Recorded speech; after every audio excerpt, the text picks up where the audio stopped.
So guys चलो start करते हैं प्रैक्टिस साइड 4.4 के क्वेश्चंस। तो पहला क्वेश्चन उसके अंदर क्या दिया हुआ है, filling the blanks of the following. Okay, तो चलो सॉल्व करते हैं। बहुत सिंपल है गाइस। क्या लिखा हुआ है, x/7 देन y/3।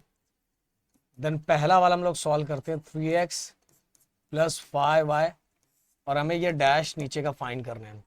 तो सिंपल सी बात है गाइस, एकदम ज्यादा घुमा फिरा के नहीं, एकदम 100 की सीधी बात अपन करते हैं। देखो x है, ये x है, तो नीचे x/7 है। तो सिंपल सी बात है, देखो मैं ऐसा लिख देता हूँ x, और ये नीचे, मतलब चलो मैं ऐसे ही लिखा, ये नीचे इसके क्या आ जाएगा 7, और ये वाला टर्म कांस्टेंट होगा तो ये 3 इसके साथ कांस्टेंट, बीच में प्लस। अब यहाँ देखो, ये देखो 5 है और साथ में y, तो y अपॉन क्या है 3, तो ये y/3 और 5 इसके साथ कांस्टेंट, तो ये हो गया डायरेक्ट आंसर 3x + 5y। 7 3 ज़ा 21 एंड 5 3 ज़ा 15। अगर अब मैं इसको प्लस करूं तो ये हो जाएगा हमारा 5 1 6 एंड 2 1 3। ओके, तो ये हो गया, मिल गया, पहला वाला आंसर मिल गया हमें। अब गाइस सेकंड की बात हम कर लेते हैं।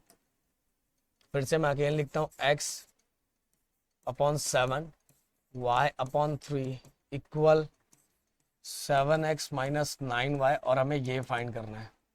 कैसे करेंगे, ध्यान दो अच्छे से।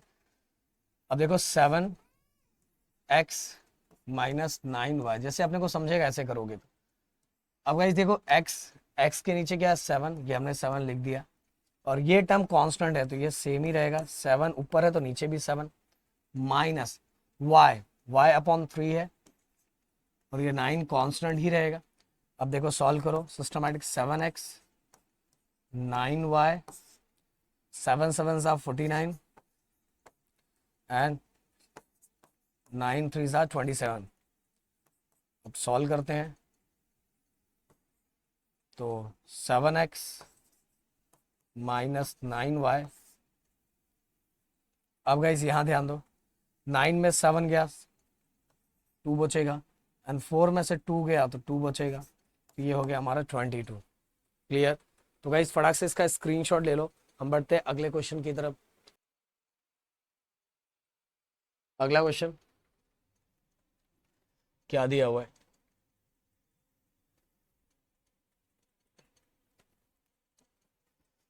देखो a/3 equal b/4 equal c/7, और हमें ये फाइंड करना है। तो सबसे पहले वही लिखते हैं, a/3 b/4 equal to c/7, और a - 2b + 3c।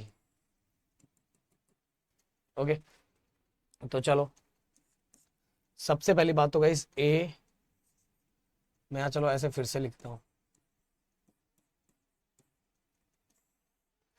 अब देखो इस a के नीचे यहाँ तो कोई नंबर नहीं है, यहाँ तो कोई नंबर नहीं है, तो इधर लिखने की जरूरत नहीं, पर a के नीचे 3 है, 3 लिख दिया। अगेन गाइस माइनस, अब b के नीचे क्या है 4 है, देखो b के नीचे 4 है, और ये कांस्टेंट टर्म लिख दिया। अगेन प्लस, अब c के नीचे क्या देखो 7 है, और ये कांस्टेंट टर्म, तो ये हो गया। बस अब सॉल्व करना है इसको, a - 2b + 3c, 3 4 2 ज़ा 8।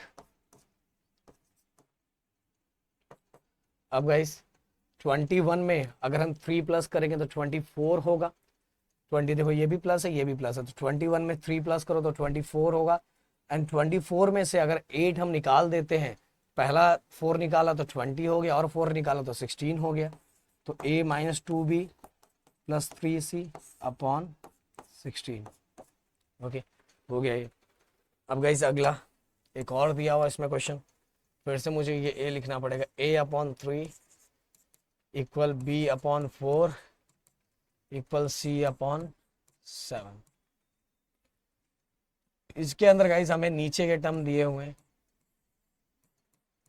जो हम यहाँ नीचे खुद फाइंड करते थे मल्टीप्लाई करके, और हमें ये निकालना है। अब दिमाग थोड़ा यूज करना पड़ेगा। सबसे सिंपल सी बात, पहले मैं ऐसा लिख देता हूँ, चलो सबसे पहले मैं ऐसा लिख देता हूँ 6 -8 + 14 और अपने को ऊपर वाला निकालना है। सबसे पहली बात तो ऊपर a है, a रहेगा, देन b रहेगा, देन c रहेगा, ये हमने लिख दिया। ओके, अब देखो भाई ध्यान से देखो, यहाँ 6 है, यहाँ 6 है और यहाँ नीचे 3 था, तो ये 6 कैसे आएगा? हम जब 3 को 2 से मल्टीप्लाई करेंगे तो ही 6 आएगा ना। मतलब 3 तो दिया हुआ है, तो 3 में कितना मल्टीप्लाई करना पड़ेगा? 2 मल्टीप्लाई करना पड़ेगा। तो जितना मल्टीप्लाई करके नीचे आया उतना ही ऊपर रख देने का, तो 2 मल्टीप्लाई करके आया। अब देखो अगले क्वेश्चन में, ये देखो 8 है, 8, तो 4 में कितना मल्टीप्लाई करेंगे तो 8 होगा, 4 में 2 मल्टीप्लाई करेंगे तो 8 होगा, 4 में कितना मल्टीप्लाई करेंगे तो 8 होगा, 2। बढ़िया, माइनस है तो ऊपर भी माइनस आ जाएगा, ये हो जाएगा 2। अब गाइस देखो 14, 7 में कितना मल्टीप्लाई करेंगे तो 14 होगा, 2 मल्टीप्लाई करेंगे तो 2 कहाँ लिखना, ऊपर प्लस है तो ये भी प्लस हो गया। तो ऊपर का आंसर क्या आ गया, 2a - 2b + 2 6। ओके, चाहिए तो अपने को वैसे ऊपर का ही पूछा है, अगर नीचे का चाहिए तो आप सॉल्व कर सकते हो। चलो नीचे का सॉल्व करके कमेंट बॉक्स में जरूर लिखना। तो चलो बढ़ते हैं अगले क्वेश्चन की तरफ।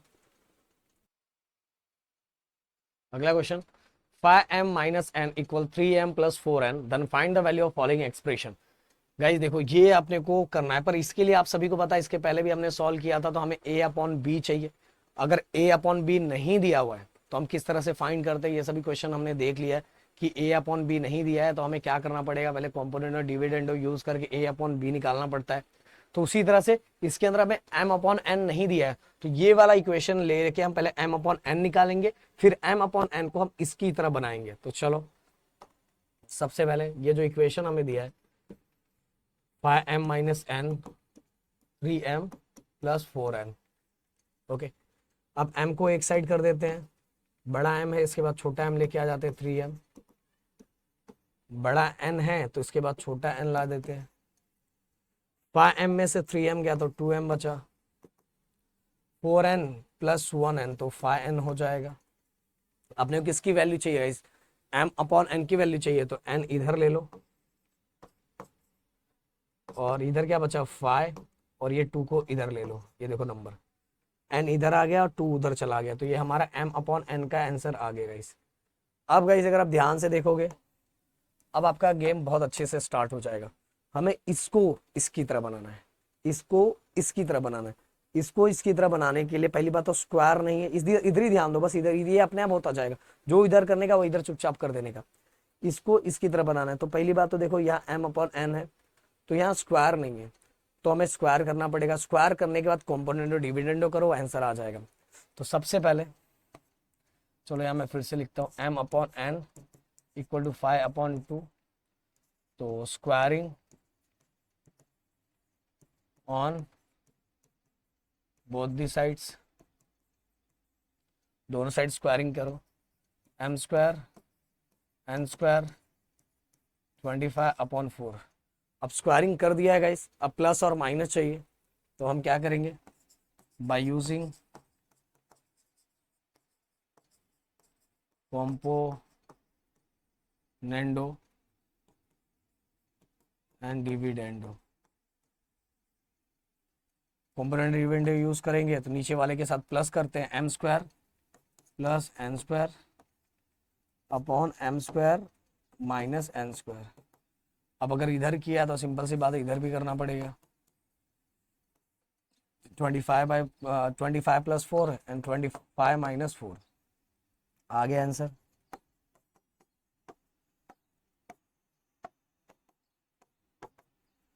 ट्वेंटी 5 + 4 29 एंड 25 में से 4 माइनस करेंगे तो 21। तो वैसे ये हमने निकाले, फटाक से इसका स्क्रीनशॉट ले लो। हम बढ़ते हैं अगले क्वेश्चन की तरफ। अगला क्वेश्चन क्या है,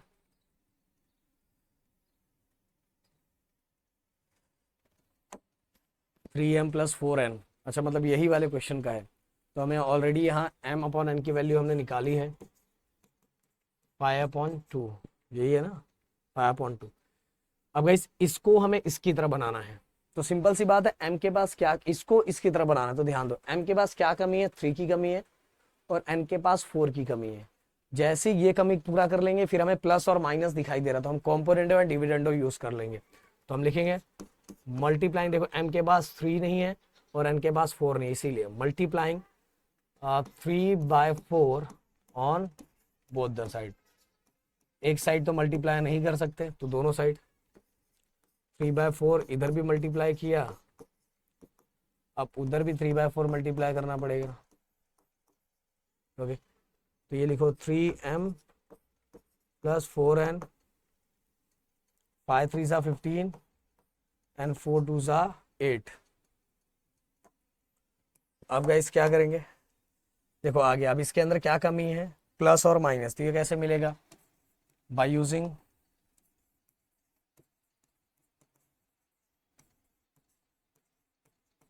कॉम्पोनेंडो एंड डिविडेंडो। तो 3m plus 4n upon 3m minus 4n लिख दिया। अब इस साइड अगर प्लस किया प्लस माइनस, तो इस साइड भी करना पड़ेगा। तो 15 plus 8 upon 15 minus 8, 3m plus 4n, 3m minus 4n, 15 plus 8 ये हमारा 15, तो ये हो गया हमारा 23।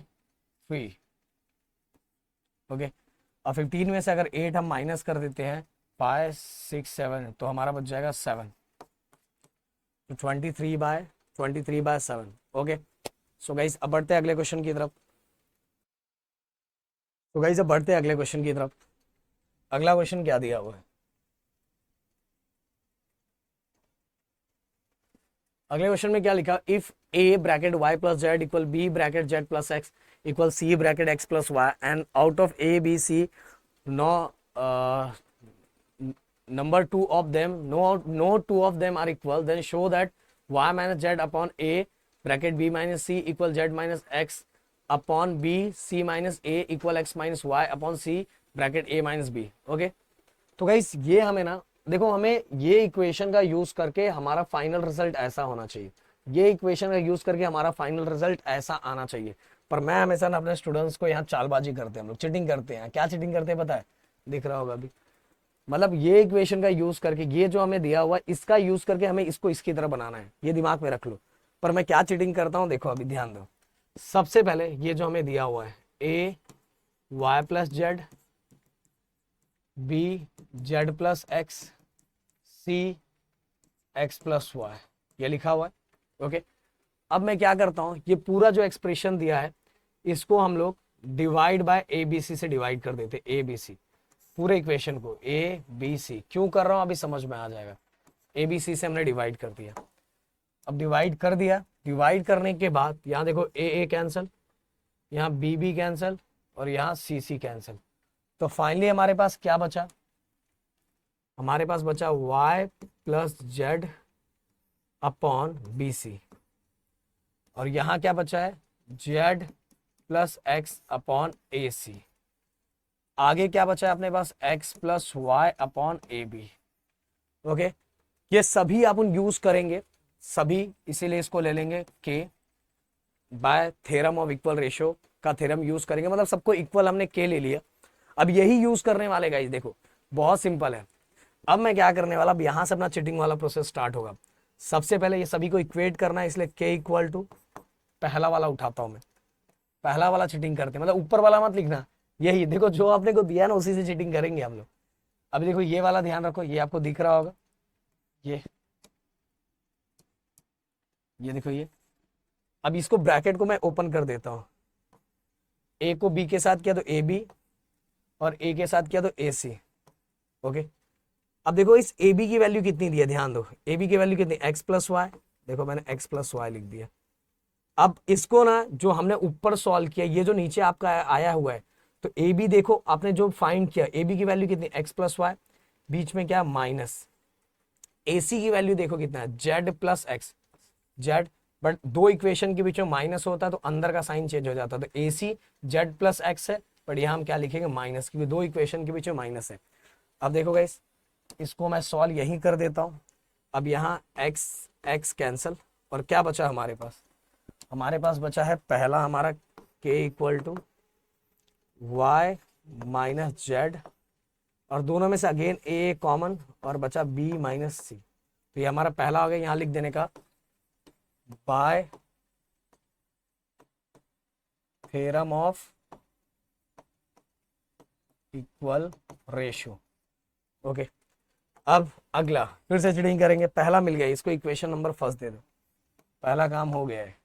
दूसरा, फिर से दूसरा उठाओ, दूसरा उठाओ, ये थ्योरम ऑफ इक्वल रेशियो। तो ये देखो, फिर से b इंटू सी करो, किया। फिर b को a के साथ मल्टीप्लाई करो, किया सर। अब bc की वैल्यू देखो कितना है, y प्लस जेड। bc की वैल्यू यहां से चेक करना, y plus Z, y plus Z लिख दिया, माइनस ba की वैल्यू, ba मतलब वही ab, ab की वैल्यू कितनी x, पर यहां देखो माइनस है इसलिए इसकी साइन चेंज हो जाएगी, तो ये हो जाएगा x माइनस वाई। अब कुछ कैंसिल होगा, क्या कैंसिल हो रहा है, plus y minus y cancel, और क्या बचा देखो अपने पास, k equal to z minus x, दोनों में से b भी कॉमन, c माइनस ए। ये हो गया हमारा इक्वेशन नंबर सेकेंड। अपने आप हो जाएगा, आपको दिखेगा भी नहीं और बाद में बोलोगे सर हो गया ये तो। अब थर्ड, थर्ड वाले को उठाते हैं, फिर से यहाँ लिख देने का theorem of theorem by theorem of equal ratio. और फिर से सबको हमें इक्वल करना है इसलिए सबका हम इक्वल टू के ले रहे हैं। अब देखो फिर से सी ए सी बी, ओके, ये देखो अंदर मल्टीप्लाई किया। अब सी ए की वैल्यू, सी ए मतलब ए सी की ही वैल्यू, सी ए सी एक ही है, तो जेड प्लस एक्स है, रख लिया, बीच में माइनस सी बी मतलब वही बी सी बी की वैल्यू क्या है, वाई प्लस जेड, पर बीच में माइनस इसलिए sign change, y minus z. अब देखो कुछ तो कैंसिल हो रहा है, क्या कैंसिल हो रहा है, plus Z minus Z cancel, और अपने पास क्या बचा, अपने पास बचा x माइनस वाई, और दोनों में से सी कॉमन, और ये बचा, ये हो गया हमारा इक्वेशन नंबर थर्ड। अब देख लो भाई, हो गया आपका काम, तीनों इक्वेशन को by equation first second and third, first second third. देखो अगर राइट हैंड साइड सेम है तो हमने के लिया था, अगर उस साइड सेम है, उस साइड सेम है तो सिंपल सी बात है इस साइड भी सब सेम रहेगा, क्योंकि हमने theorem by theorem of equal ratio लिया हुआ है। तो ये अगर बोलते हैं ना लेफ्ट हैंड साइड सेम होता है, तो लेफ्ट हैंड साइड सब सब के है, तो राइट हैंड साइड भी सेम हो जाएगा, राइट हैंड साइड सेम है तो लेफ्ट हैंड साइड भी सेम हो जाएगा। तो क्या हम ऐसा लिख सकते हैं, क्योंकि उस साइड सेम है by theorem of equal ratio, इसलिए हम लोग ऐसा लिख देंगे y minus z upon a b minus c equal, दूसरा क्या है z माइनस एक्स, ओके, और x माइनस वाई, तीसरा क्या था हमारा x minus y c a minus b, okay. अगर हम ये theorem by theorem of equal ratio नहीं लेते, ये तो तीनों को हम इक्वेट नहीं कर पाते ना, तीनों को इक्वेट कर पाते क्योंकि अगर एक साइड सेम रहेगा तो ही दूसरा साइड सेम होगा, इसीलिए हम थ्योरम बाय इक्वल रेशियो हमने के लिया, तो तीनों को हमने इक्वेट कर दिया और हमारा आंसर आ गया। देख लो हो गया कि नहीं, वैसा हो गया, एकदम सिंपल सा था यार, 3 मार्क्स के लिए एग्जाम में आता है। चलो चलते हैं अगले क्वेश्चन की तरफ। अगला क्वेश्चन फिर से guys theorem of equal ratio.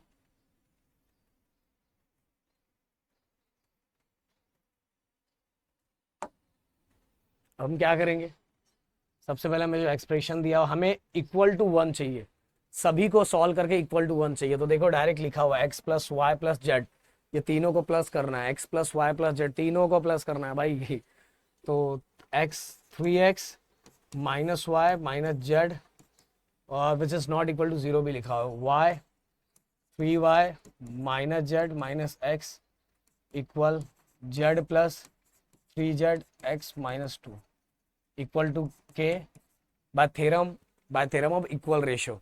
अब तीनों को प्लस कर लेते हैं, देखो x plus Y plus z, अब 3x minus Y minus z plus 3y minus Z minus x plus 3z minus x minus y, okay.